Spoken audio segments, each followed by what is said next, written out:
어렸을 때 저희 집은 과수원을 했습니다. 그렇다고 크게 한 건 아니었어요. 지금 기억으로는 한 3,000평 정도 되는 땅이었을라나. 그 땅에 사과 나무를 심고 부모님은 밤이나 낮이나 과수원에서 애를 쓰셨지요. 저는 좋은 아들은 아니었습니다. 과수원집 아들이라는 말보다는 노래 잘하는 철용이라 부르기를 원했으니까요. 어렸을 때부터 춤과 노래를 좋아해서 그렇게 과수원 일 좀 도우라는 엄마 말을 귓등으로도 안 듣고 밖으로 쏘다녔습니다. 학교 공부도 당연히 뒷전이었지요. 어린 마음에도 왜 그렇게 쿵쿵 울리는 음악 비트가 좋았는지요. 일단 어디서든 음악만 들리면 흔들거리는 다리가 주체가 안 되었습니다. 시골이다 보니 어린 아이보다는 어르신이 많았거든요. 당연히 저는 부모님을 제외한 모두에게 사랑을 받았습니다. 부모님은 책이며 공부는 뒷전, 일 돕는 것도 관심 없이 그저 노래하고 춤추는 제가 남봉꾼이 될까 걱정하셨죠. 동네 어르신들은 그런 부모님과는 달리 앞에서 까불거리며 놀아제끼는 저를 그저 귀여워하셨고요. 그러다 보니 저는 아이들이 학교에 있을 시간에 혼자 빠져나와 마을회관 마당에서 발바닥을 비비며 재롱잔치를 했습니다. 학교 선생님도 너무 당연하게 제가 안 보이면 마을회관으로 저를 잡으러 오곤 했죠. 그나마 마을회관은 양반이었습니다. 제 나이 11살, 심장이 음악에 반응해 온몸을 주체 못할 그 시기에 저는 운명 같은 소리, 제 전신을 지배하고 정신을 홀짝 가져간 리듬, 품바를 만났습니다. 처음 장터에서 품바 공연을 볼 때 정말 미치는 줄 알았습니다. 왜 요즘 아이들이 텔레비전에 나오는 아이돌을 보며 목이 쉬어라 소리를 지르고 너무 좋으면 기절까지 하잖아요. 다들 그 아이들을 보며 혀를 끌끌 차지만 저는 그 마음 충분히 이해합니다. 등에는 북을 쥐고 다리로는 탬버린을 치고 손으로는 박자를 맞추며 노래하고 추임새 넣고 춤도 추는 그 모습이 제게는 연예인이었거든요. 그때부터 저는 품바에 미쳐서 동네 장날뿐 아니라 이웃 도시 장날까지 쫓아다니며 품바 구경을 했습니다. 몇 개월 지나서는 공연을 대신할 수 있을 정도로 샅샅이 외웠지요. 그렇게 미쳐서 돌아다닌 지 몇 년, 당연히 공부는 손도 대지 않고 집에서는 잠만 자던 어느 날이었습니다. 유난히 강풍이 부는 날이었고 주의보까지 내린 마당이라 장이 서는 것도 취소가 될 정도였죠. 바람이고 나발이고 품바를 볼 수 없다는 생각에 입이 대빨 나와서 먹으라는 밥도 먹지 않고 방에 틀어박혀 있는데 밖에서 큰 소리가 들렸습니다. 다급한 엄마의 목소리, 물건이 떨어지는 소리. 아빠가 심근경색으로 쓰러지신 거였습니다. 황급히 119를 불렀지만 바람에 쓰러진 나무가 길을 막고 있는 바람에 제 시간에 오지 못했습니다. 그렇게 아버지는 심장을 부여잡은 채 돌아가시고 말았죠. 더 기가 막힌 건 아버지 장례를 치르고 돌아오던 길 운구차 안에서 어머니가 주무시듯 돌아가셨다는 겁니다. 처음에는 누가 저를 놀리려고 몰래카메라 같은 것을 하는 줄 알았습니다.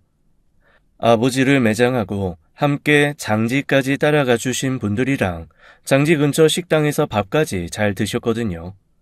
친척 분들이랑 과수원도 정리해야 할 것 같다는 얘기도 나누시고 저한테 와서 꼭 안고 등도 두들겨 주셨습니다. 그런데 버스에서 내릴 때까지도 눈도 감고 미동이 없으시길래 흔들어 깨웠더니 그대로 고꾸라져 버리시더라고요. 병원에서는 말 그대로 급사, 그냥 순식간에 순간적으로 몸의 기능이 확 멈춰버린 경우라고 했습니다. 그렇게 고등학교 2학년, 하는 거라곤 품바 쫓아다니는 것밖에 없던 저는 고아가 되었습니다. 부모님이 돌아가시고 집에 혼자 남으니 정말 제가 할 줄 아는 게 하나도 없다는 것이 느껴졌습니다. 하다 못해 매 끼니마다 엄마가 꺼내주셨던 잘 삭은 고추 장아찌도 못 찾겠더라고요. 분명 1년 365일 매일 먹을 거라 없을 리가 없는데 아무리 냉장고를 뒤져도 찾아도 고추 장아찌가 없는 겁니다.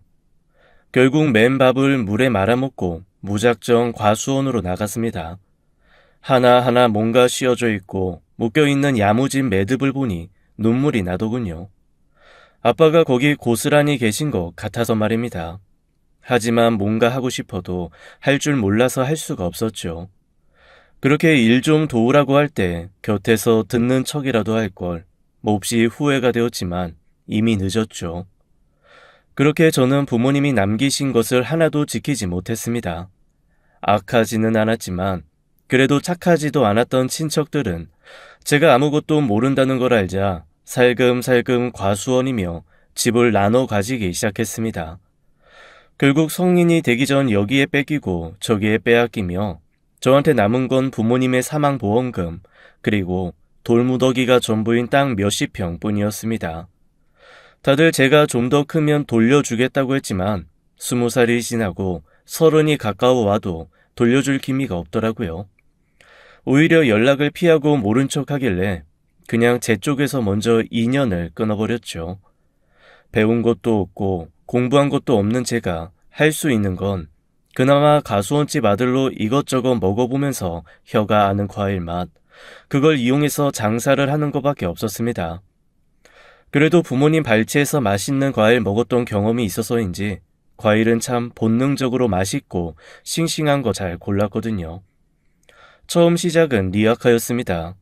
새벽 시장에 리어커를 끌고 가서 그날 가장 괜찮은 과일을 사서 싣고 다시 리어커를 끌고 근처 아파트 단지 입구로 갔습니다.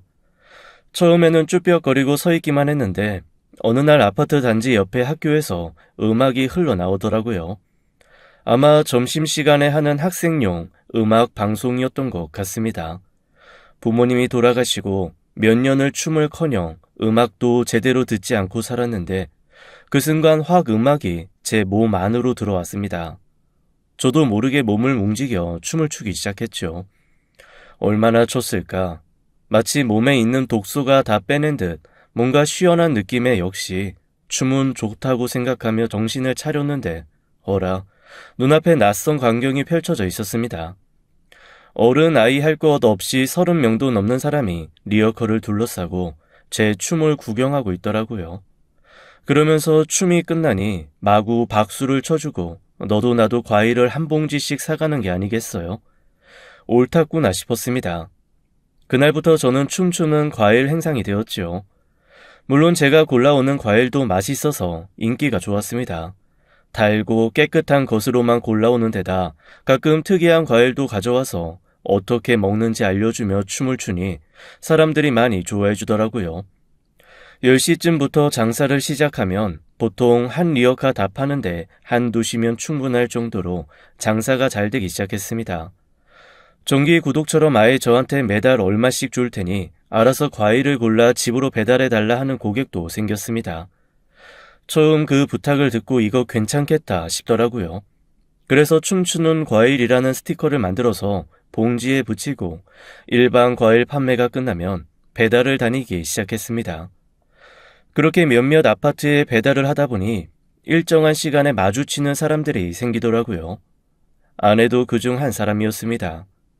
매번 다른 종류의 전단지를 한알은 품에 안고 늘 오후 4시쯤 아파트를 다니더라고요. 그렇게 집집마다 광고지를 붙이던 사람이 바로 제 아내가 된 거죠. 몇 번 마주쳤을 때는 그냥 눈에 익은 사람이네 하고 지나갔습니다. 그런데 그게 한 달이 되고 2달이 되니까 한 며칠 안 보이면 궁금하고 그렇더라고요. 그런데 그건 아내도 마찬가지였나 봅니다. 제가 독감으로 며칠 알아누워 행상도 못하고 배달도 못했을 때가 있었거든요. 근 일주일 만에 콜록이며 배달을 하고 있는데 아내도 전단지를 붙이고 있더라고요. 저랑 눈이 마주쳤고 애매한 눈 인사를 한 채 스쳐 지나가려던 찰나 아내가 저를 불러세웠습니다. 저기요, 어디 아프세요? 아, 제가 독감이 걸렸었어요. 지금은 다 나았는데 기침이 안 떨어지네요. 기침은 오래 가죠.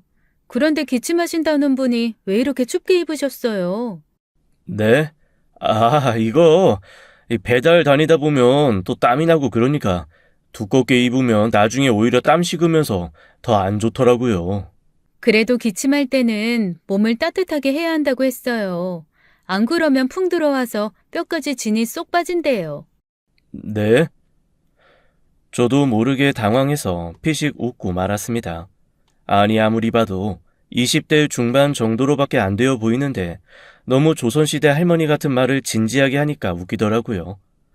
제가 혼자 크크 웃고 있자니 아내가 좀 셀쭉한 얼굴로 다가왔습니다. 왜 웃어요? 걱정해서 해준 말인데. 아니요.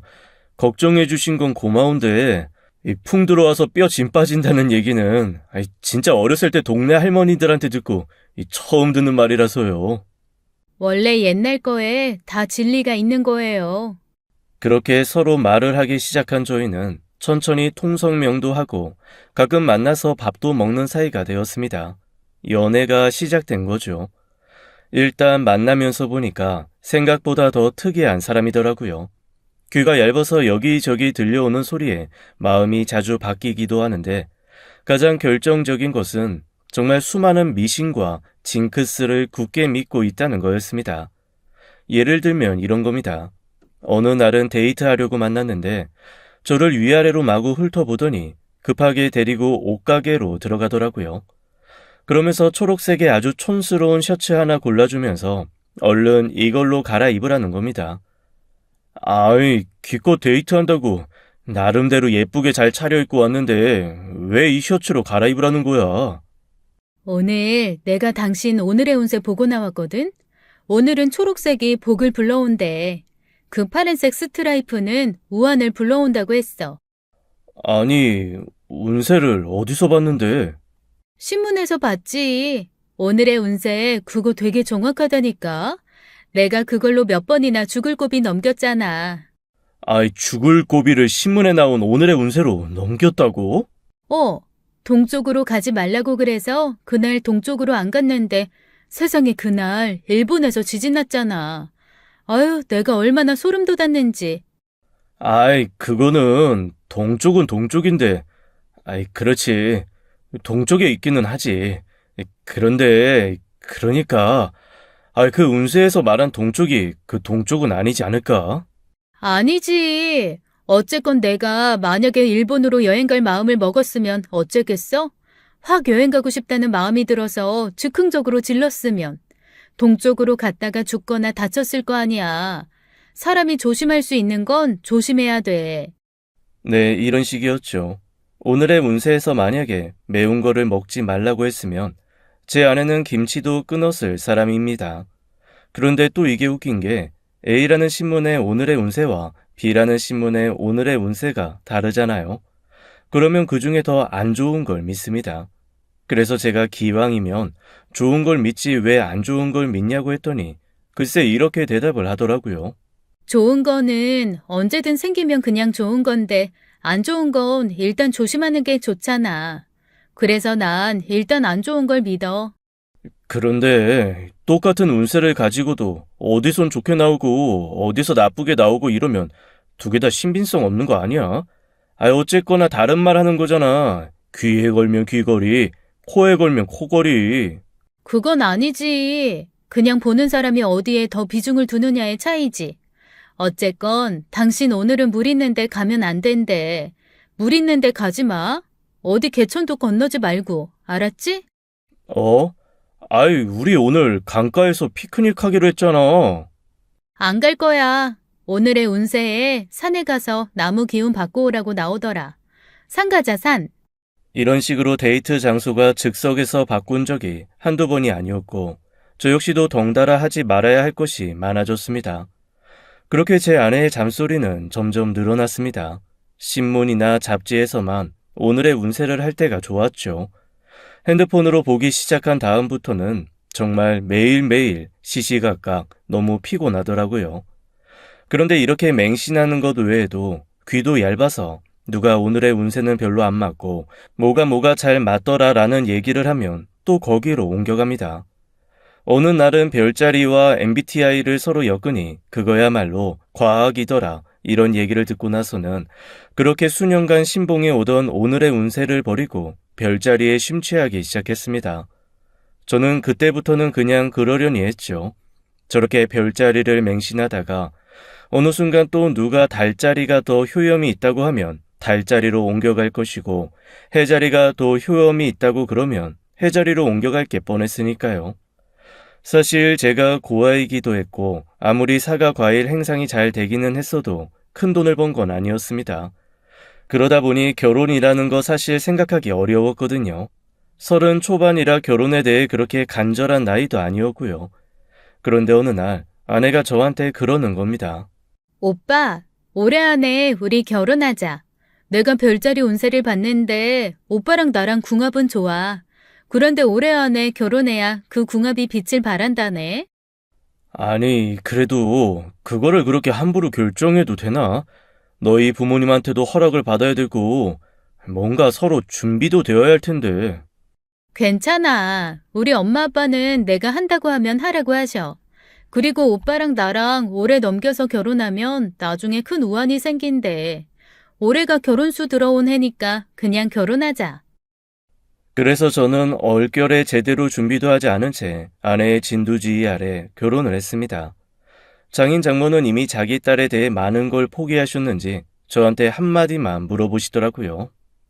혹시 자네도 별자리나 토정 비결 이런 거 믿나? 아니요. 저는 그런 거 전혀 믿지 않습니다. 그건 다행이네. 그래도 괜찮겠나?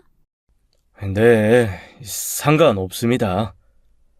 그 깊은 한숨 섞인 말에서 얼마나 평생 힘드셨는지 생생하게 느껴지더라고요. 결혼 후에도 아내는 온갖 잔미신들을 섭렵해가며 저를 달달 괴롭혔습니다. 사실 처음에는 그게 괴롭힘이라고 느껴지지 않았거든요. 그런데 점점 저한테 간섭하고 잔소리하는 게 늘어나다 보니 어느 순간 괴롭힘이라고 느껴지더라고요. 평생 취미 하나 없이 살면서 제가 즐기는 건 사실 몇 개 없습니다. 춤은 나이가 들수록 뼈마디가 쑤셔서 예전처럼 추지도 못하고 일이 고되니까 몸 움직이는 건 정말 못하겠더라고요. 유일하게 즐기는 게 일 끝내고 돌아와서 닭날개 튀긴 건 몇 조각과 맥주 한 캔 마시면서 멍하게 앉아 있는 겁니다. 그런데 어느 날부터 닭날개를 주는 게 아니라 떡을 썰어서 내놓는 겁니다. 아니, 생각해 보세요. 떡과 맥주가 어울립니까? 그래서 제가 아내에게 그랬습니다. 나는 원래 어렸을 때부터도 떡은 안 먹었어. 특히 이렇게 콩 들어간 거 너무 싫어. 설렁거려서 영 맛있는 거 모르겠단 말이야. 닭날개 없어? 내가 잔뜩 사왔는데. 다 버렸어. 그걸 왜 버려? 혹시 상했어? 아니, 당신 요즘 기운이 날개 있는 짐승 먹으면 안 된대. 운이 트이려면 곡식 먹어야 한대. 콩, 팥 이런 거. 특히 붉은 팥 많이 먹어야 한다고 하더라. 그래서 팥 한 가마니 샀어. 한가마니? 그걸 언제 다 본 거? 왜 못 먹어? 팥밥 해먹고, 팥죽 해먹고, 팥떡 해먹고. 아, 물도 팥물 끓여서 먹자. 한숨이 푹 나왔습니다. 그런데 맥주 먹으면서 떡은 너무 안 어울리지 않아? 운이 트인다잖아. 그냥 먹어. 다들 운 트이게 하려고 굿도 한다는데. 맥주하고 떡 먹는 거 가지고 뭘 그렇게 까다롭게 굴어? 다 당신 좋자고 하는 일이잖아.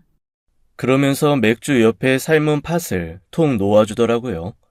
그렇게 저는 아내가 믿는 운세표 따라 한 달 열흘 꼼짝없이 맥주와 함께 떡, 팥 삶은 것을 먹어야 했습니다. 정말 맛이 없더라고요. 그렇게 온갖 미신과 징크스를 신봉하는 아내와 살다 보니 나름대로 노하우가 생기기 시작했습니다. 일단 아내가 저한테 하는 잔소리 중에 아내 앞에서 실행해야 될 거는 그냥 하는 척하고 아내가 주의 주는 것 중에 거의 대부분은 한 귀로 듣고 한 귀로 흘리기 시작했죠. 그리고 집에 들어와서 아내가 하루 종일 제가 자기가 말한 그 모든 미신과 징크스를 잘 지켰는지 확인하면 그냥 했다고 지켰다고 대답했습니다. 아내 마음이 편하면 뭐 그걸로 된 거죠. 그것만 빼면 아내는 나름 괜찮은 여자였습니다. 결혼하고 전단지 돌리는 일은 그만뒀지만 그래도 뭔가 꾸준히 일을 하나씩 찾아서 하기는 하더라고요. 그냥 집에 앉아서 제가 벌어다 주는 돈으로 살림만 하고 있는 그런 타입은 아니었습니다.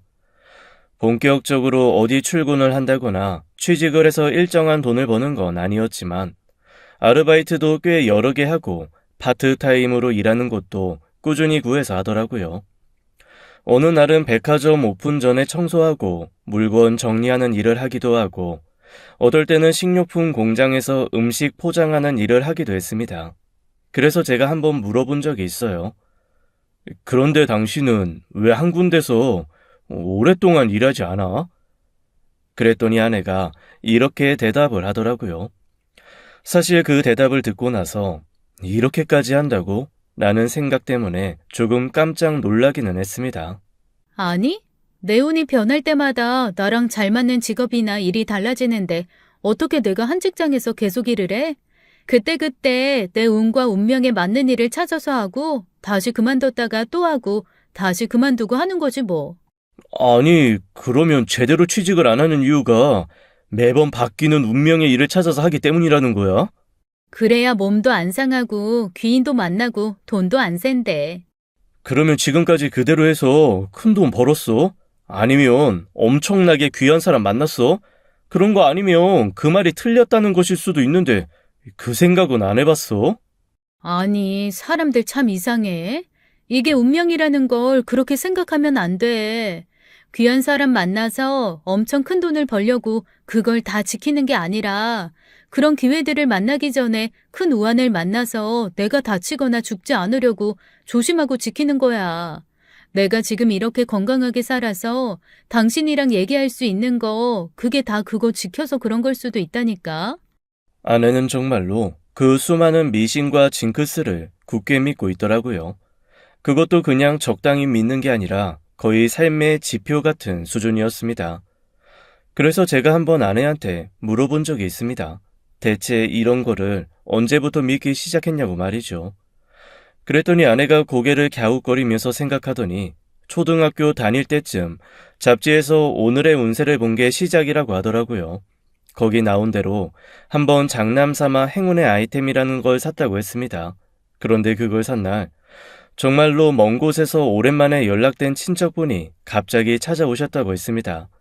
오셔서는 엄청 큰 액수의 용돈도 주시고 아내가 너무너무 갖고 싶어 했던 인형집 세트도 사주고 가셨다는 거예요. 그걸 보고 아내는 그때부터 처음에는 장난삼아 매일매일 오늘의 운세를 보고 거기에 나오는 행운 아이템을 하나씩 실행해 나갔다고 하네요. 그런데 플라시보 효과인 건지 아니면 정말로 우연히 그게 잘 맞아 들어간 건지 생각보다 좋은 일이 많이 생겼다고 했습니다. 거기에 나온 것처럼 행운도 우환도 맞아 들어가는 걸 보고 그때부터 이거는 미신이 아니라 정말 진짜다라는 생각을 했다네요. 그런데 나중에 장인 장모님한테 들어보니 아내의 기억이 조금 왜곡이 있기는 하더라고요. 친척분이 그렇게 큰 용돈을 주신 것도 아니고 그렇게 멋진 인형집을 주신 것도 아니었는데 그냥 아내의 어린 시절 자신의 생각 안에서 그렇게 확정이 지어진 것 같았습니다. 오히려 장인 어른과 장모님은 아내가 그런 거에 빠져서 제대로 일도 안 하고 인생을 허비하는 것 같아서 몹시 슬퍼하시는 편이었거든요. 그런데 뭐 일단 안 좋은 거 조심한다고 하니 그것까지 제가 뭐라고 할 수는 없는 노릇이고 저한테 가끔 닭날개 대신 팥을 주기는 하지만 착한 아내라는 생각에 별 불만이 없었습니다. 하지만 딱 하나, 아이 문제만큼은 저와 항상 크게 부딪혔습니다. 저는 정말 아이가 가지고 싶었거든요. 일찍 고아가 되기도 했고 홀로 자란 외로움이 커서 그랬던 것 같습니다. 간혹 저에게 형제가 하나라도 있었으면 제가 그렇게 품바와 춤에 빠져들어 집 밖으로 나돌지 않았을 거라는 생각을 한 적이 있거든요. 그러다 보니 얼른 아이를 낳아서 복작복작한 가정을 꾸리고 싶다는 마음이 있었습니다. 그런데 아내는 제가 아이 얘기를 할 때마다 이 핑계에 저 핑계를 내고 아이 갖기를 미루는 거예요. 그래서 결혼 2년 차쯤 됐을 때 제가 정말 마음을 단단히 먹고 아내에게 물어봤습니다. 정말 솔직히 말해줘. 왜 아이를 안 낳으려고 하는 거야? 혹시 아이 낳기가 어려운 몸이야? 그렇다면 나도 더 이상 조르지 않을게. 아니, 그건 아닌데 그냥 낳고 싶지가 않아. 그러니까 왜 낳고 싶지 않은데 이유를 말해줘. 아이가 싫은 거야? 결혼 전에는 아이 싫어하는 티 안 냈었잖아. 어디 가서 아이만 보면 예쁘다고 그렇게 귀여워했으면서 왜 정작 우리 아이는 낳지 않으려고 해? 나 정말 궁금해서 그래. 아이 낳아서 키우고 싶단 말이야. 만약에 네가 너무 힘들어서 못 키울 것 같다고 하면 천만 떼고 바로 내가 데리고 다니면서 돌볼게. 그랬더니 아내가 머뭇머뭇하면서 그러는 겁니다. 저와 아내의 궁합이 둘만 있을 때는 아주 좋은 베스트 궁합이지만 거기에 아이가 생기고 나면 부부 간의 이별수, 싸움수가 발생한다는 겁니다. 그리고 한 명이 죽거나 가정을 등한시하게 되는 그런 수가 생긴다나요? 그래서 제가 그 말을 듣고는 그동안 쌓인 것들까지 해서 폭발을 해버리고 말았습니다.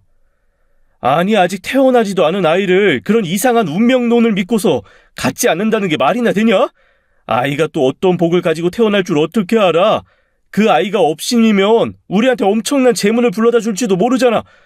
어쨌건 우리가 싸우더라도 아이가 있으면 화해도 금방 할 거고. 진짜 답답하네. 나 사실 그동안은 당신이 살면서 이것저것 조심해야 한다는 것들 그렇게 챙긴다고 생각했어. 이해하려고 했다고. 그런데 아이 문제는 혼자 그렇게 생각하고 판단할 게 아니라 같이 고민하고 논의해야 하는 거 아니야? 아니, 왜 그런 생각을 해? 그래도 아이가 생기면 안 좋다는데 어떻게 아이를 가져? 난 그냥 지금 우리 둘이 이렇게 살아도 좋아. 아니, 나는 아이가 있었으면 좋겠다고. 그러지 말고 하나만 낳자. 하나만. 내가 둘도 안 바랄게. 싫어. 하나도 싫다고. 아내는 아이 문제에 대해서만은 엄청 완고했습니다. 그런데 저도 정말 아이는 가지고 싶었거든요. 그래서 자꾸만 아내한테 아이를 졸랐는데 아내가 갑자기 생각해 보겠다고 방향을 선회하더라고요. 드디어 이 사람이 마음을 바뀌었구나. 그래, 이제 나만 잘하면 되겠다 했습니다. 그러면서 아내가 그러더라고요. 나 생각할 시간과 장소가 좀 필요해. 며칠 여행 좀 다녀와도 돼? 사실 아이 같고 아니고를 판단하는데 여행까지 필요한가 싶기는 했지만 그래도 여행 한 번에 마음을 바꾼다면 보내줘야지 싶었습니다. 없는 살림에 꼬약꼬약 모은 용돈도 지어주고 연락 안 할 테니 며칠 잘 생각하고 편안하게 쉬다 오라고 여행을 보냈죠. 정말 연락 한 번 없더라고요. 일주일에 저 혼자 전전긍긍하며 혹시 마음 바뀌어 오지는 않을까 걱정도 하고 그래도 자기가 한 말이 있는데 설마 그럴까 하는 기대도 있었습니다. 나름 아내가 오면 새 기분 새 마음으로 아이 갖는데 전념할 수 있게 없는 센스 쥐어짜서 이불도 바꿔보고 조명도 새로 달았습니다. 그런데 일주일 만에 집에 온 아내가 너무 홀쭉하고 파리해져서 나타난 겁니다. 당신 여행 갔다 온다더니 어디서 무슨 고생을 하고 왔길래 그렇게 홀쭉해졌어? 아내가 대답을 않고 우물쭈물 하더라고요. 뭔가 느낌이 이상했습니다. 그때부터 꼬치꼬치 캐물었습니다. 여행 어디로 다녀왔어? 뭐 봤어? 뭐 먹었어? 말 좀 해봐. 왜 아무 말도 안 해? 아내가 망설이더니 제가 하도 추궁을 하니까 그제야 입을 열더라고요. 그때 아내가 한 대답을 듣고 저는 털썩 주저앉고 말았습니다. 글쎄, 피임 수술을 하고 왔다는 겁니다. 저랑 논의도 없이 아이를 낳지 않으려고 자기 혼자 가서 피임 수술을 하고 온 거죠. 제가 너무 어이가 없어서 아내한테 버럭버럭 성을 내고 그 자리를 박차고 나가버렸습니다. 그런데 아내한테 문자가 오더라고요. 운세에 의하면 제가 이틀 뒤면 마음이 풀릴 테니 그때까지는 자기가 아무 말 않고 기다리겠다나요? 정말 어이가 없었습니다. 아니, 제 감정을 그 운세가 대체 어떻게 알고 이틀 뒤에 화가 풀리네 만회한다는 건지. 사실 제 성격이 아무리 화가 나도 3시간을 가지 않습니다. 이번에는 아이 문제가 걸려있던지라 5시간은 화가 유지되긴 하더라고요. 그것도 살면서 가장 길게 화를 낸 거거든요. 그런데 이틀 안에 연락이 올 거라고 했다는 그놈의 운세, 그 망할 운서에 지고 싶지가 않았습니다. 그래서 꾹꾹 참고 3일, 4일 내내 아내에게 연락을 하지 않고 버텼죠. 4일째 되던 날 아내에게 전화가 오더라고요. 속으로 그래, 네가 줬지. 먼저 연락을 다 하고 이걸 계기로 그놈의 운세 타령 좀 그만해라 하는 생각을 하면서 받았는데 전화를 받는 저는 한동안 아무 말도 할 수가 없었습니다. 전화기 속 아내의 목소리가 그냥 멀리서 들리는 메아리처럼 아득해지더라고요. 장인 장모님이 차를 타고 가다가 교통사고로 한꺼번에 세상을 떠나셨다는 소식이었습니다. 담담하게 저한테 그 사실을 전하는 아내를 보고 저는 사실 좀 당황스러웠습니다. 자기 부모가 한날 한시에 세상을 떠났는데 어떻게 이렇게 담담할 수 있는지라는 생각이었죠. 저는 부모님이 그렇게 연속으로 저를 떠나신 기억이 있기 때문에 너무 힘들었거든요. 어렸을 때 경험했던 그 트라우마와 상처가 고스란히 다시 솟아나는 것 같아서 너무 괴롭더라고요. 그런데 아내가 너무 담담하게 구니까 오히려 그게 이상한 겁니다. 그래서 제가 물어봤습니다. 안 힘들어? 힘들긴 한데 사실 알고 있었어. 알고 있었다는 게 무슨 얘기야? 엄마 아빠 이번 달 운세에 비명 횡사수가 들어있더라고. 그래서 내가 조심하라고 했었는데 둘 다 말을 안 들은 거지 뭐. 아니, 왜 사람들은 조심하라고 하면 좀 조심 좀 하고, 하지 말라고 하면 좀 하지 말고, 가지 말라고 하면 가지 말고, 먹지 말라고 하면 먹지 말고. 그게 그렇게 어려운가? 아, 진짜 놓친 애들 평생을 참 말 안 들어. 아니, 그거를 믿었다고? 그리고 지금 이 상황에서 당신 말 안 들어서 돌아가신 걸 원망할 게 아니라 두 분이 돌아가신 걸 슬퍼해야 하는 게 맞지 않아? 슬프다고. 그런데 내가 말한 대로 된 거잖아. 미신을 믿었다고가 아니라 실제로 이렇게 됐잖아. 어느 정도 예상하고 있었다니까. 뭔가 벽을 향해 말하는 느낌이었습니다. 결국 제가 포기하고 그냥 실제적인 얘기를 나누기로 했습니다. 그래, 알았다. 그나저나 장례는 어떻게 할 거야? 당신도 형제 자매 없어서 논의할 사람도 없고 장인 장모님도 딱히 형제분들이 많지 않으시고 조문객도 많이 없을 것 같은데 빈소 제일 작은 거 해도 되지 않을까? 아니, 동남쪽에 있는 빈소, 그게 특대실인데 거기서 할 거야. 그리고 우리 엄마 아빠 5일장 치를 거야. 특대실? 그거 너무 크지 않아? 일반 빈소 3배는 큰데 그리고 조문객이 없는데 무슨 5일장을 치러. 요즘에 누가 5일장을 치른다고 그래. 해외에서 자식들이 오거나 하면 몰라도. 아, 우리 엄마 아빠가 좋은 데 가려면 5일장 치러야 돼. 그리고 동남쪽 빈소 아니면 엄마 아빠가 미처 다 치르지 못한 업보를 자손들이 치르게 된대. 저는 거기서 두 손 두 발을 다 들고 말았습니다. 그 이후로도 아내의 논리는 항상 운세와 미신에 따라서 움직였습니다. 장인 어른한테 멀쩡히 선산이 있음에도 불구하고 장인 어른을 선산에 모시면 자손들이 몸 상하는 일이 생긴다나요? 그러면서 비싼 돈 주고 납골 땅 새로 계약해서 거기다가 모시겠다고 하더라고요. 게다가 보통 부부가 한날 한시에 돌아가셨으면 같은 곳에 모시잖아요. 그런데 자기 엄마의 운세는 아빠랑 같이 있으면 죽어서도 피곤하다면서 2시간이나 떨어진 또 다른 납골 땅에 장모님을 모시겠다는 겁니다. 아니, 대체 이게 무슨 난리인지.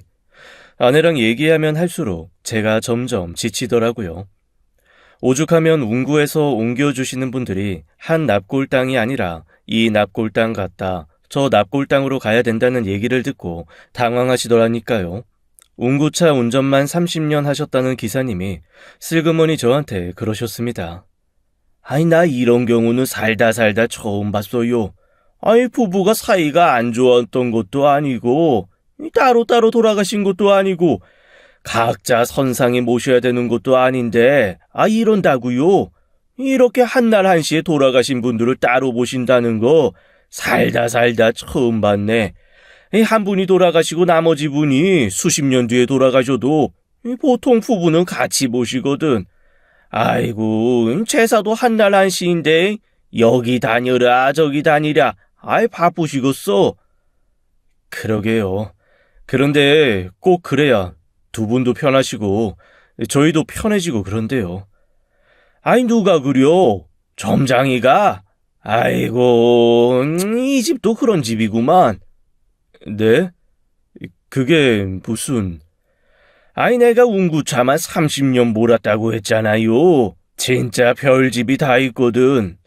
빨간 옷 입고 보내드려야 한다고 해서 이 운구차 안에 탄 식구들이 죄다 빨간 옷 입고 있었던 적도 있고, 또 어떤 집은 이 운구차에 자손들이 타면 안 된다고 해서 이 큰 차 제가 혼조 몰고 가다 식구들은 다 따라온 적도 있어요. 그런데 겪어보니까 그거 다 살아있는 사람들이 지 마음 편하자고 하는 거지. 그렇게 지킬 거 다 지키고 살았으면 죽은 사람은 왜 있고 아픈 사람은 왜 있겠어? 다 무병장수 안 죽고 평생 살지. 그 말에 저는 아무 대답도 못하고 그냥 씁쓸하게 묻기만 했습니다. 속으로는 저도 그렇게 생각합니다를 100번쯤 말했지만 뭐 대놓고 할 수 있는 처지가 아니었으니까요. 그렇게 장인 장모님의 장례를 치른 후 아내는 더더욱 심하게 운세와 미신에 집착하기 시작했습니다. 그 집착의 정도가 너무 세져서 저랑 점점 부딪히는 일도 많이 늘어났어요.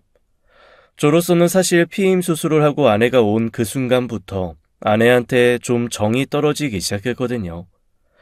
그런데 장인 장모의 장례를 치르면서 아내가 보여준 행동을 보고 더더욱 소름이 끼쳐오면서 이제는 여자로도 잘 보이지 않는 지경까지 이르렀습니다. 그렇게 제가 아내를 등한시하기 시작했더니 아내도 어느 순간 저랑 말을 잘 안 하기 시작하더라고요. 그리고 점점 어딘가 다른 데에 빠져드는 것 같았습니다. 결혼 10년이 넘은 그 즈음 저랑 아내는 어느새 남남처럼 지내게 되었습니다. 뭔가 극복을 해보고 변화를 주려고도 해봤지만 그때마다 계속 아내의 미신, 징크스에 부딪히니 원점이 되곤 했습니다. 그리고 이미 아내는 저보다 다른 데 더 집중하는 게 생긴 것 같더라고요. 집에 있는 시간보다 나가 있는 시간이 길어졌습니다. 처음에는 그냥 또 동네 사람들이랑 모여서 타로점이나 보고 운세나 보는 그런 모임을 하나보다 했습니다. 하지만 점점 아내가 집을 비우는 일이 잦아지면서 뭔가 이상한 느낌이 들었습니다. 한 번 들어올 때마다 어쩔 때는 돈 뭉치를 한 뭉탱이 들고 오기도 하고 어떨 때는 배짱 마른 얼굴로 씩씩거리며 들어와서 바로 며칠씩 골아 떨어지기도 하더라고요. 이거는 좀 이상하다 싶었습니다. 그래서 어느 날 아내의 뒤를 밟아 쫓아갔습니다. 한 2시간 정도 차를 타고 가더니 내려서 또 한참을 걷더라고요. 한적한 시골이었습니다. 민가도 별로 없고 그냥 논밭만 덩그러니 펼쳐진 곳이었지요. 그때까지만 해도 속으로 생각했습니다. 어디서 농사일을 돕나 보다. 요즘 농번기인데 그래서 맨날 집에 안 들어오고 일을 하는 건가? 라고 말이죠. 순간 아내에게 좀 미안한 마음도 올라왔습니다. 일하고 노력하며 사는 것을 제가 혹시 오해한 게 아닌가 싶어서 말이에요. 그런데 아이고 이게 웬일입니까? 아내가 주변을 두리번 하면서 어디 하우스 같은 데로 들어가는데 등골이 싸하더라고요. 횡댕 그레한 논밭을 한참 지나 안쪽으로 들어간 곳에 6동의 큰 하우스가 정말 생뚱맞게 놓여 있었거든요. 그런데 제가 과수원 아들 출신이잖아요. 농사 짓는 집 자손보다는 모르겠지만 그래도 오며 가며 본 비닐하우스가 못해도 1000개는 될 겁니다. 딱 보면 저기는 나무 키우는 하우스, 저기는 야채, 저기는 과일 보이거든요. 식물마다 하우스에 뚫린 바람 구멍의 위치가 다르고 안에 공급하는 물과 전기의 용량이 달라서 대충 보면 감이 온다는 말이에요. 그런데 그 하우스는 언뜻 봐도 뭔가를 키우는 하우스가 아니었습니다. 일단 불이 꺼져 있고 온통 검은 막을 덮어서 안팎이 보이지 않았음에도 주변에 엄청 용량이 큰 발전기가 놓여 있었거든요. 밤에는 낮보다 밝게 불을 밝힌다는 증거였죠. 게다가 안에서 시끌시끌한 사람들 소리도 들려왔습니다. 농사 지으면서 나누는 대화의 수준이 아니라 거의 싸움 직전의 목소리 같은 느낌이었죠. 결정적으로 하우스 주변에 검은 차들이 빼곡하게 서 있고 덩치가 제 2~3배만한 사람들이 주변을 둘러보며 우뚝 서서 주변을 감시하더라고요. 하우스 도박을 하는 곳이었습니다. 그리고 그제야 저는 아내가 하우스 안에 도박에 빠져 있다는 사실을 깨달았습니다. 그 뭉칫돈의 정체도 그제야 깨달았죠. 도박에서 조금 잘 풀리면 좀 벌어왔던 거고 씩씩거리며 들어와 며칠씩 잠만 잔 건 가지고 갔던 돈을 다 잃었던 거였던 거죠. 가슴이 답답해져 왔습니다. 이걸 대체 어떻게 하나 하다가 조용히 돌아 나와 경찰에 연락을 했습니다. 곧이어 경찰차 수십 대가 들이닥치고 안에서 아비 규환처럼 사람들이 쏟아져 나오는데 저 멀리 아내가 보이더라고요. 그날 저녁 저는 경찰에서 아내에 대한 전화를 받았습니다. 상습 도박으로 잡혀 들어왔는데 오셔서 신원 확인을 좀 해줘야겠다나요. 그렇게 간 곳에는 아내가 몹시 민망하면서도 서러운 얼굴로 앉아있더라고요. 제가 옆에 가서 가만히 아내를 쳐다보니 글쎄 말을 이렇게 하는 겁니다. 이상하네. 이번 주에 이런 운은 없었는데, 이번 주에 내가 대박 터지는 운이었는데, 이상하네. 내가 혹시 잘못 봤나? 그럴 리가 없는데, 진짜 이상하네. 한숨이 나오더라고요. 그래서 제가 아내한테 쥐어박듯 이렇게 얘기했습니다. 아니, 적어도 나한테 미안하다는 얘기는 해야 하는 거 아니야? 아니, 미안한 건 둘째치고 이게 이럴 수가 없거든. 오늘 내가 대박운이 딱 떴었단 말이야. 정신 차려. 미안한 게 둘째 치고가 아니라 미안한 게 먼저야. 그리고 네가 볼 때 이게 대박이냐? 아, 그래. 이게 대박일 수도 있겠다. 도박 계속하다 보면 패가 망신이라는데 이렇게 해서라도 걸렸으니 당신 인생 구한 거 아니겠어? 그렇네. 대박은 대박이네. 그래. 우리 이걸 대박으로 생각하고 살자. 어? 정말 내가 살다 진짜. 아니, 이번엔 정말로 대운이 들어왔었단 말이야. 아주 큰 돈 벌 운이 나한테 들어왔었다고. 아니 경찰서에 앉아서까지 지금 여전히 그런 얘기가 나와? 정신 좀 차려 진짜. 제가 화를 버럭 내자 그제야 아내가 입을 다물고 눈을 피하더라고요. 자기 딴에도 뭔가 민망한 게 있겠죠. 그 이후로 몇 달간 아내는 좀 잠잠했습니다. 그리고 저는 철치부심하는 마음으로 아내를 설득해서 장인 장모님이 남겨주신 유산을 보태서 이사를 가기로 했습니다. 웬일인지 아내도 순순히 수긍을 하더라고요. 이 집 터가 안 좋다는 말을 중얼거리긴 했는데 그게 정말 이사를 결심하는데 도움을 주긴 한 모양입니다. 그렇게 또 아내가 동원한 온갖 풍수지리와 방향과 우리의 운이 트일 만한 곳을 찾아서 힘들게 아파트를 하나 구했습니다. 작고 낡은 아파트이기는 했지만 저희가 처음으로 돈 주고 산 집이었죠. 몇 날 며칠을 아내는 운이 트이는 색으로 페인트를 칠한다, 인테리어를 한다, 정신이 없어 보였습니다. 저는 그 모든 게 살짝 피곤하기는 했지만 도박에 빠진 것보다 낫다는 생각이 들더라고요. 그래서 군소리 없이 아내가 사오라는 페인트를 사러 오고 아내가 지정한 도배지를 사오고 아내가 하라는 대로 여기에 전구를 달고 칠하면서 열심히 인테리어를 했습니다. 새 공간에 새 마음이라는 말이 괜히 있는 게 아니더라고요. 공간이 바뀌고 나니까 뭔가 신혼초로 돌아간 것 같고 아내와의 사이도 다시 좋아지는 것 같았습니다. 저는 지금처럼만 아내가 조금 정신을 차리고 살아주면 앞으로 조금 더 사이좋게 지낼 수 있겠다라는 생각을 하면서 아내와 다정하게 한번 살아볼 생각을 했죠. 그런데 보통 인테리어, 아무리 길어도 한 달이면 끝나지 않나요? 그런데 제 아내가 하는 인테리어는 한 달이 지나고 두 달이 지나도 끝날 기미가 안 보이더라고요.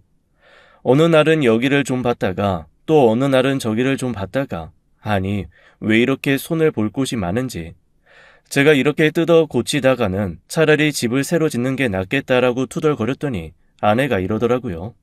어차피 우리 집이고 앞으로 평생 우리 운을 트이게 해줄 곳이니까 최대한 열심히 운 좋은 공간으로 만드는 게 낫지. 그 말을 듣고 다른 데서 이상한 짓 하는 것보다는 차라리 집에서 이거 뒤집고 저거 뒤집는 게 낫겠다 싶어서 그냥 뒀습니다. 아내가 유난히 공을 들인 곳은 부엌과 다용도실이었습니다. 특히 다용도실의 벽 하나를 아주 하얗게 칠하고 주변에 장식도 달아두길래 처음으로 인테리어에 대해 한마디 했거든요. 아니, 거기 어차피 창고벽처럼 뭐 쌓아두는 데 아니야? 거길 왜 그렇게 애써서 꾸며? 여기가 우리 집에 운 불러오는 통로야. 어? 아이, 다용도실 벽이? 그래서 여기는 뭐 쌓아둬도 안 되고 이렇게 깨끗하게 비워놔야 돼. 그리고 당신은 여기 근처도 오지 마. 여기 늘 깨끗하게 정결하게 관리해야 되니까. 알았지? 사실 부엌의 다용도실 뒤쪽을 제가 갈 일이 얼마나 있겠어요. 그래서 제가 알겠다, 가지 말라면 안 가겠다 하고 말았죠. 응, 절대 오면 안 돼. 여기는 복신이 왔다 갔다 하는 통로라서 사람이 자꾸 드나들면 동티나. 알았다고. 에휴. 그렇게 복신이 들어오는 문인지 뭔지까지 싹 정비가 된 후에서야 3달에 걸친 집 인테리어가 끝났습니다. 비로소 저희 집에 평화가 찾아왔지요. 집이 다 완성되자 아내는 그야말로 집순이가 되었습니다. 제가 사실 도박 사건 이후로 돈 안 벌어도 되지 집에만 좀 있으라고 했거든요. 처음에는 반발을 하는 듯 하더니 곧 자기도 무슨 깨달음이 있었는지 그러겠다고 하더라고요. 정말로 아내는 인테리어가 완성된 그날부터 밖으로 나돌아다니는 걸 안 하더라고요.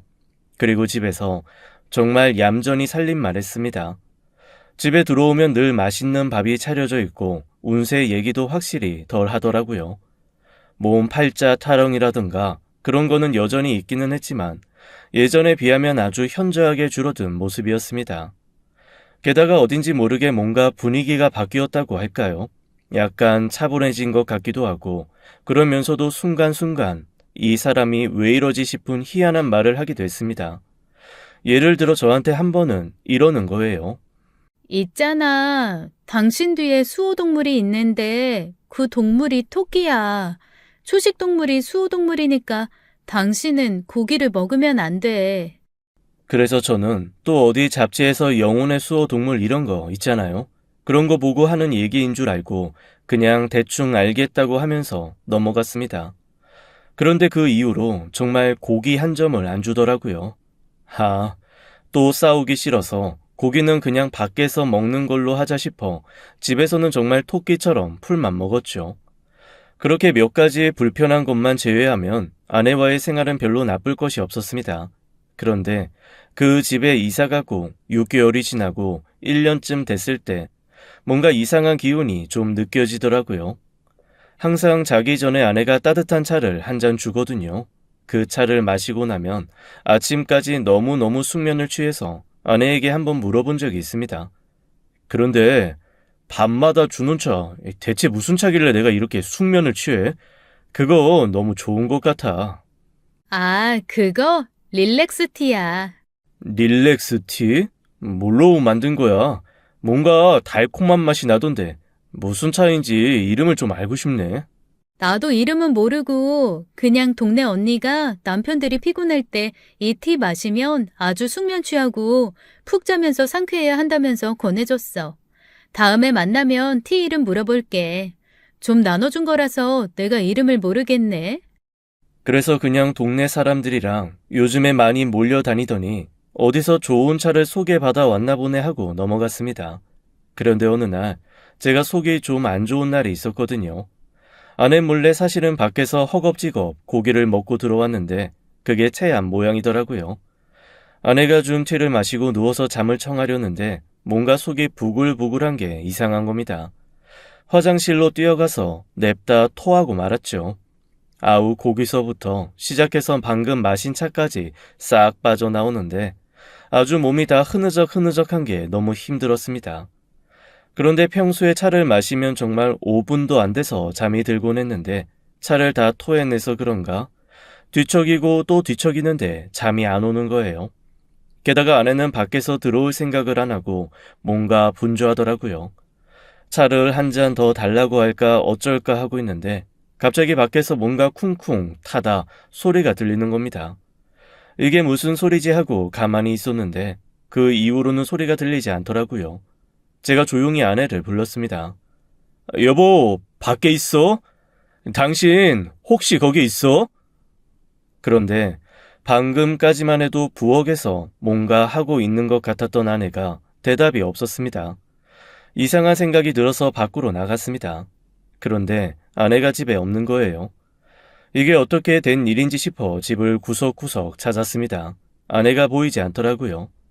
그런데 저희 집 대문이 굉장히 시끄러운 소리를 내면서 열리고 닫히거든요. 처음에 제가 아니 왜 이렇게까지 시끄러운 도어락을 해야 되냐라고 했을 때 아내가 이렇게 얘기했었습니다.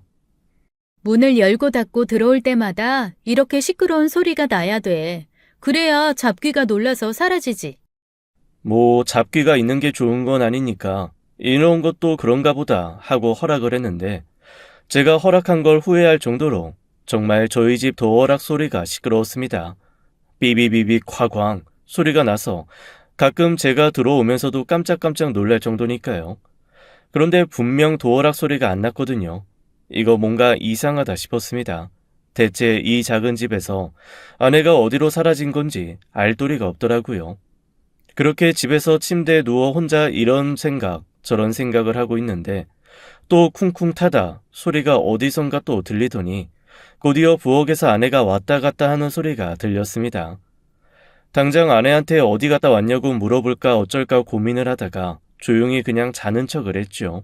그리고 다음날 아내가 또 차를 주길래 받아 마시는 척 하면서 슬그머니 차를 버리고 다시 침대에 누웠습니다. 그랬더니 어제와 똑같이 또 쿵쿵 타다 소리가 들리더니 아내가 사라지고 없더라고요. 귀신이 곧 갈 노릇이었죠. 아니 이 집에서 대체 무슨 일이 일어나길래 쿵쿵 타다 소리만 들리면 아내가 사라지고 없고 쿵쿵 타다 소리와 함께 아내가 나타나는 건지 정말 어딘가 제보해서 알아봐 달라고 하고 싶을 참이었습니다. 고민을 하다가 아내에게 추적 장치를 하나 붙이기로 했어요. 요즘에 보니까 작게 5핀처럼 달아서 누군가의 흔적을 추적할 수 있는 그런 GPS 기계가 하나 있더라고요. 그거를 몰래 주문해서 아내 몰래 아내가 항상 입고 다니는 원피스 아래쪽에다가 슬그머니 붙여 두었습니다. 그리고 또 아내가 준 차를 마시지 않고 이번에는 어디로 가는지 반드시 잡아내겠다는 마음으로 누워서 핸드폰으로 아내의 위치를 추적했죠. 아니나 다를까 또 쿵쿵 타다 소리와 함께 아내가 집안에서 사라졌습니다. 그런데 아무리 GPS를 확대해서 보고 또 보고 또 보고 또 봐도 아내가 이 근처에 있는 걸로 나오는 거예요. 아, 순간 너무 소름이 돋았습니다. 혹시 아내가 귀신이 되어서 이 근처에 머물고 있는 건가? 나는 얼토당토 않고 허황된 생각마저 들었죠. 그래서 조금 더 GPS를 확대해보고 또 확대해보고 한 번 더 확대해봤더니 어라? 아내의 위치가 옆집으로 나오는 겁니다. 그런데 정말 이상한 게 저희 옆집이 저희가 이사를 오고 얼마 되지 않았을 무렵 집을 내놓고 나간 이후로 이사가 들어온 적이 없거든요. 제가 알기로는 빈집인데 대체 그 집에 왜 아내가 가 있는 건지 알 도리가 없더라고요. 이거는 느낌이 도박대보다도 더 쎄했습니다. 제 머릿속에 맴도는 단어 하나는 바로 불륜이라는 거였어요. 아내가 그동안 저한테 다정하게 했던 것들 다 본인이 대놓고 옆집에 불륜남 들여놓고 불륜을 저지르기 위해 저한테 밑밥을 깐 게 아닐까라는 생각이 푹 올라왔습니다. 갑자기 눈이 뒤집히더라고요. 언젠가부터 흥얼흥얼 콧노래를 부르던 아내의 모습도 떠오르고 제가 뭐 좋은 일 있냐고 물어봤을 때 그럼 일생이 좋은 일이지 라고 대답했던 아내의 환한 얼굴도 떠올랐습니다. 이거는 분명 뭔가가 있다라는 생각이 강하게 치고 올라왔지요. 손에 망치와 벤치를 들고 옆집으로 달려나갔습니다. 그리고 여기 있는 거 다 안다며 무작정 문을 뜯어내기 시작했어요. 안에서 웅성거리는 소리가 들리더라고요. 순간 느낌이 이상했습니다. 둘이 있는 듯한 목소리가 아니었거든요. 그래서 제가 여기 있는 거 안다고 나오라고 버럭버럭 소리를 지르면서 문을 뜯었는데 세상에 안에서 거의 20명 가까운 사람들이 얼굴을 가리면서 뛰어나오는 겁니다. 너무 당황해서 대체 이게 뭔가 싶어 멍하게 바라봤습니다. 그랬더니 세상에 안쪽에 이상한 도포를 입은 남자가 앉아있고 제 아내가 그 앞에서 속옷 차림으로 절을 하며 뭔가를 빌고 있는 게 아니겠어요. 너무 어이가 없어서 멍하게 서 있었습니다. 아내가 저를 보고 깜짝 놀라며 당신이 여기를 어떻게 왔냐? 대체 무슨 짓이냐? 라고 저한테 오히려 대묻더라고요. 내가 묻고 싶은 소리야. 대체 이게 무슨 짓이야? 아니, 우리 교주님이 복 빌어주신다고 해서. 아니, 근데 여기를 어떻게 알고. 아이고, 교주님, 노여움 푸세요. 제가 빌고 또 빌겠습니다. 당신 이제 빠지다 결국 사이비 종교에까지 빠진 거야? 사입이라니. 우리 교주님은 세상 모든 만물의 이치를 다 아시는 분이야. 이런 분께 말씀 듣는 게 얼마나 중요하고 행복한 일인 줄 당신이 알아? 아, 갑자기 골이 띵해져 왔습니다. 네, 제 아내. 미신과 징크스, 그리고 별자리와 기타 등등 도박까지 다 섭렵한 후에 결국 사이비 종교에 빠진 거였어요. 제가 너무나 황당해서 한숨을 푹푹 쉬고 있자니 제 아내가 그러는 겁니다. 교주님 노하시기 전에 빨리 당신도 앉아서 빌어. 가장 순결한 상태로 빌어야 하니까 얼른 옷 벗고. 정말 태어나서 처음으로 아내에게 손찌검을 했습니다. 아내의 뺨을 있는 힘껏 올려붙이면서 버럭 소리를 질렀죠. 이 미친 여자야! 내가 너 이럴 줄 알았어. 너 이러려고 이 집 샀냐? 그랬더니 글쎄 아내가 저를 붙들고 싹싹 빌면서 이러더라고요. 당신이 지금 몰라서 그래. 이분 정말 영험하신 분이고 진짜 이분한테 잘해야 우리가 살아. 응? 도저히 말이 안 통하는 걸 느꼈습니다. 그래서 제가 만사 다 포기하고 일단 그냥 경찰에 신고를 했습니다. 경찰이라도 와야 이 상황이 뭔가 해결이 될 것 같았거든요. 아니나 다를까 그 교주라는 사람은 경찰에서 혈안이 돼서 찾고 있던 범죄자였습니다. 강도, 상해, 강간 외에도 몇 건의 범죄를 저질러더라고요. 그 교주가 도피를 하던 와중에 저희 아내가 도박판에서 그 교주를 알게 됐고 그 교주의 도피를 도운 게 제 아내였던 겁니다. 너무 어이가 없었습니다. 그래서 제가 경찰한테 저는 아내 편을 들 생각도 없고 선처를 요청할 마음도 없다고 했습니다.